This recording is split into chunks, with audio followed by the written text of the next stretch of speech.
What if I told you that there was once a fallen angel who defied hell itself not to conquer, but to return home? In the vast chronicles of heavenly rebellion, we know the stories of Lucifer, the Watchers, and the eternal war between light and darkness. But hidden beneath the veil of forbidden texts and obscure angelology lies the name Namtael, an angel whose journey challenges everything we thought we knew. Banished alongside Lucifer, Namtael wandered the desolate realms, tormented not by pride or vengeance, but by an unbearable longing for the presence of God. His name is whispered in the shadows, erased from sacred scrolls, because his return to heaven wasn't just a redemption, it was a rebellion against rebellion itself.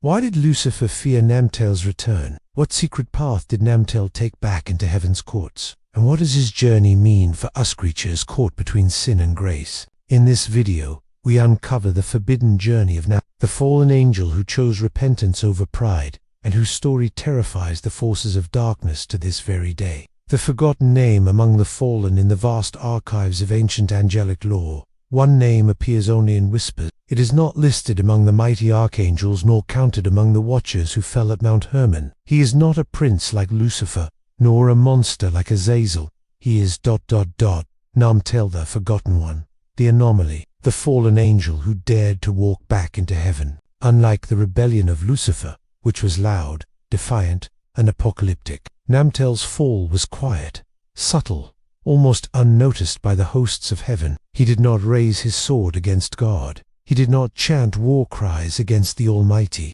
Instead, he simply drawn away not by pride, but by doubt. Namtael was once an angel of record and remembrance, a chronicler of divine justice. He stood among the throne room scribes, recording the actions of men and angels alike. His name, some believe, means God's memory, or record of the divine. But something changed in him when he began to observe the inconsistencies of creation. He saw the rise of empires built on blood. He recorded the cries of the innocent, the cruelty of man, the silence of heaven in moments of deep pain. And in time, he began to question not out of arrogance, but heartbreak. Why does the Most High allow such sorrow? Why are the righteous slain and the wicked made kings? And so, slowly, without fury or flames, Namtael descended not to wage war, but to seek understanding. He walked among the fallen, hoping to find the answer in the depths. But the further he went, the more heaven faded from his heart. The angels of rebellion welcomed him not because he was one of them, but because he wasn't. He was different. He did not thirst for power like Lucifer, nor did he revel in corruption like the Nephilim fathers. Namtael simply observed. Lucifer watched him closely. This one was dangerous. He knew not because of hatred, but because of his unbroken faith. Namtael still believed. Even in the pit, he clung to some distant thread of the divine. He did not curse God. He did not mock heaven. He merely waited, listening, remembering, and then, one day Namtael vanished. Even the demons didn't see him leave. There was no flash of light, no battle, just silence. Lucifer's spies searched the outer rim of Sheol and the deepest caves of Abaddon, but found nothing. It was as if the shadows had released him. When news reached heaven that one of the fallen was missing, there was confusion. How could such a return even be possible? The laws were clear. Those who fell were barred forever from the presence of the Holy One. But then came the whisper from the seraphim. A voice has been heard in the outer courts, a voice not heard in ages. A name once forgotten has returned with repentance in its breath. Namtael had come back. Namtael's descent into the abyss was not a fall of violence or chaos, it was a deliberate surrender. He allowed himself to be cast from the heavens, not out of rebellion, but in response to a divine mystery that burned in his heart like a flame no angel had ever known. While others fell with hatred, pride, or corruption in their wings, Namtael fell with sorrow. He did not war against God. He grieved the war itself. And for this reason, his descent was not marked by thunder or flame but silence, a silence that echoed through the heavens. When he opened his eyes upon the earth, the world was still young. The rivers had not yet memorized their paths, and the stars trembled with newness. Namtael wandered this virgin earth like a phantom, unseen by man and beast. He walked among the ruins of Eden, which even in decay shimmered with the memory of glory. He observed humanity from afar, not as a tempter or deceiver, but as one who mourned what was lost. His heart broke as he watched men forge swords from the beauty of creation. and build altars to hollow gods, echoing Lucifer's original deception.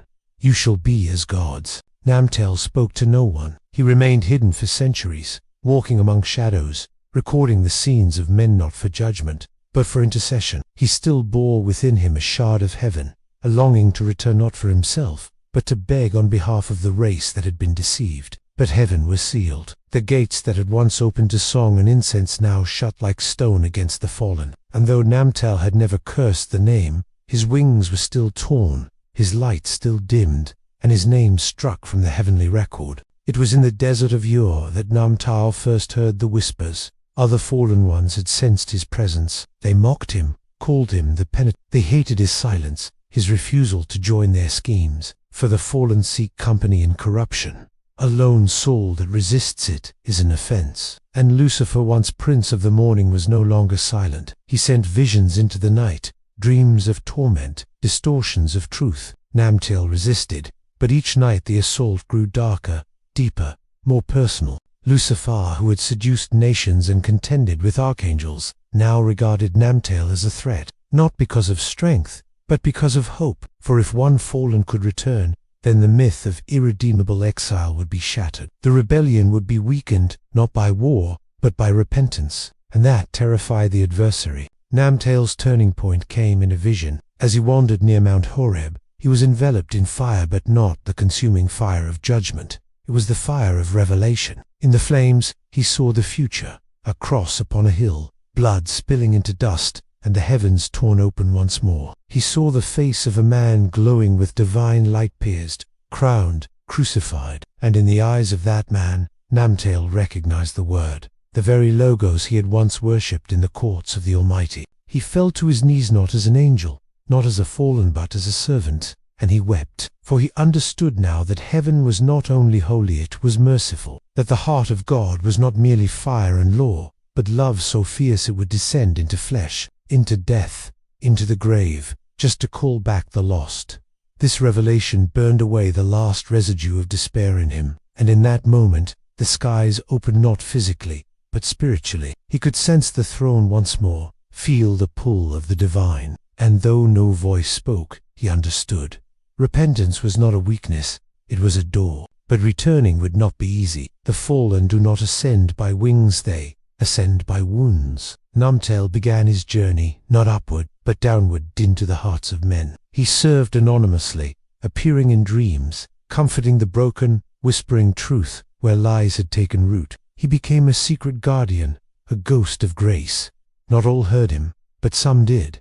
A widow near Babylon, a boy in Jerusalem, a Roman soldier before the crucifixion. Namtael never claimed glory, never sought acknowledgement. He simply planted seeds of hope, scattered like light across a dark field. And still, Lucifer hunted him. The closer Namtael came to divine favor, the more violent the assaults became. Nightmares, accusations, temptations. At one point, Lucifer himself appeared not as a horned beast, but in the form of light. He offered Namtael restoration, glory, thrones in the underworld. "Return to your kind," he hissed. "You are one of us. Heaven has no room for traitors to their own." Namtael responded with only 4 words, "I am not yours." With that, Lucifer's mask fell, and the full fury of the fallen was unleashed. But Namtael did not fight as angels do. He endured. He bore the attacks, not with strength, but with surrender. And the more he absorbed, the more he glowed not with his own light, but with the reflection of the one he had seen in the vision. At last, the moment came. He stood again at the place where he had first fallen. Time had passed, but eternity had circled back.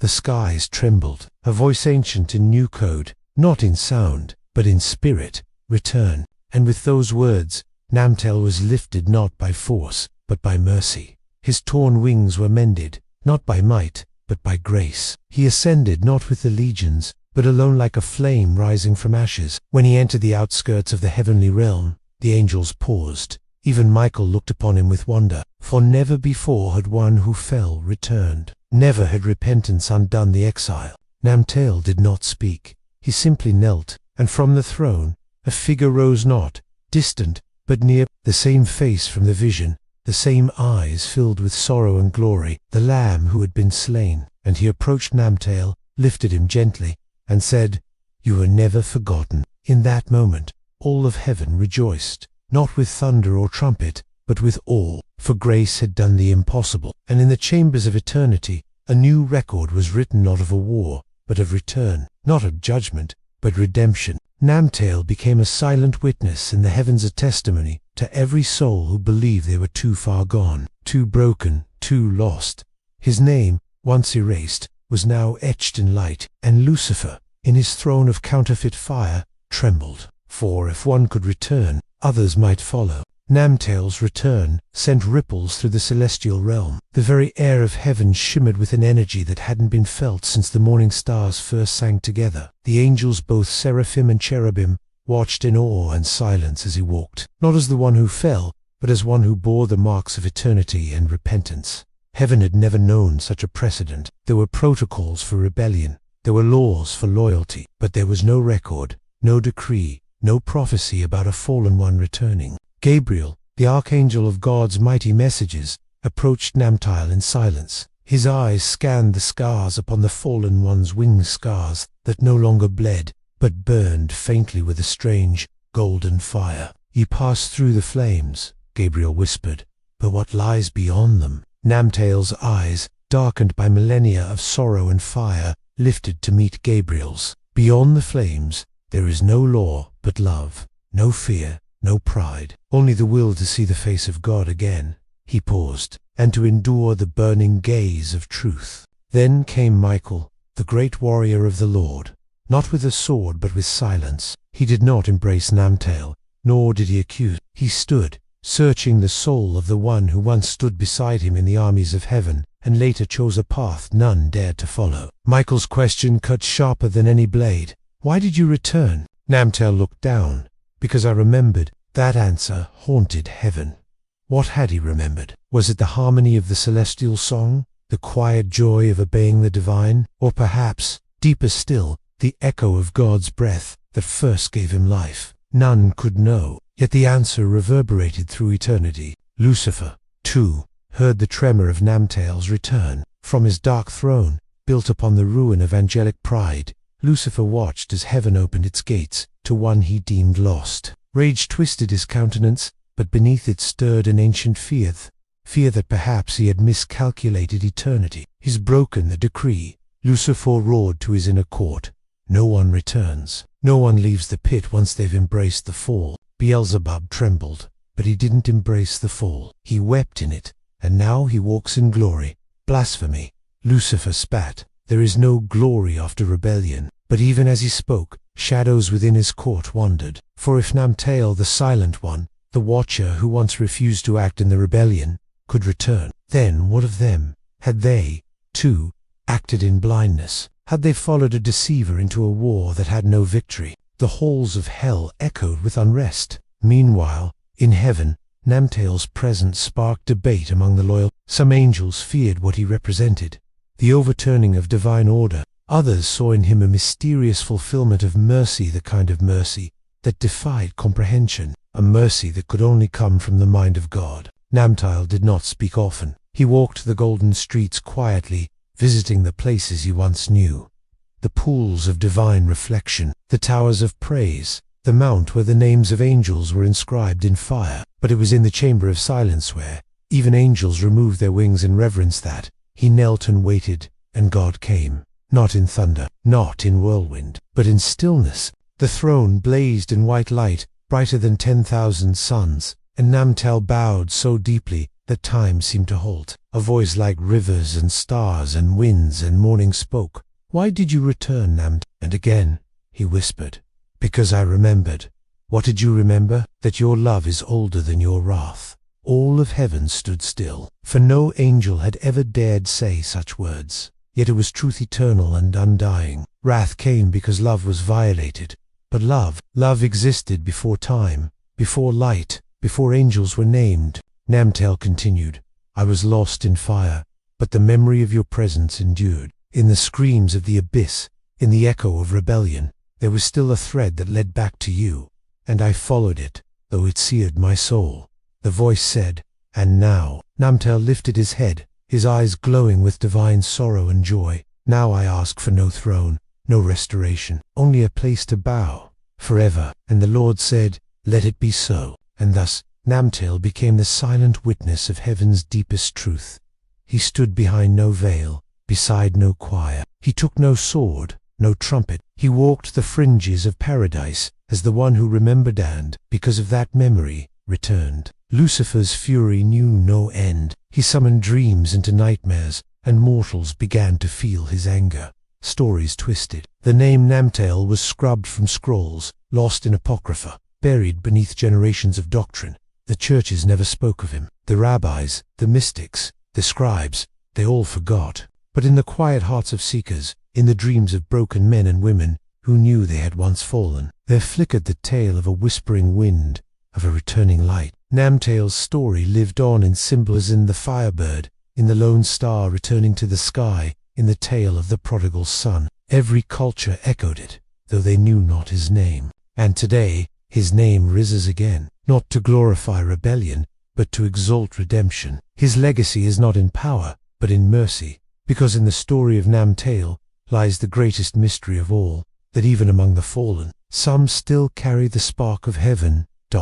And if they remember, they, too, may find the path back to the throne. Namtael's journey is more than a forgotten tale. It is a divine warning and a powerful reminder. Even those who fall can rise again if their heart truly seeks the light.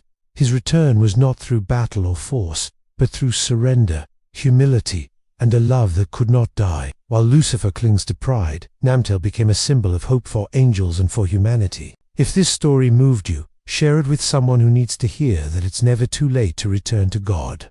Don't forget to like, subscribe, and turn on the notification bell, because we're just getting started. The hidden stories of heaven and hell are far from over, and some of the most shocking truths are still waiting to be revealed.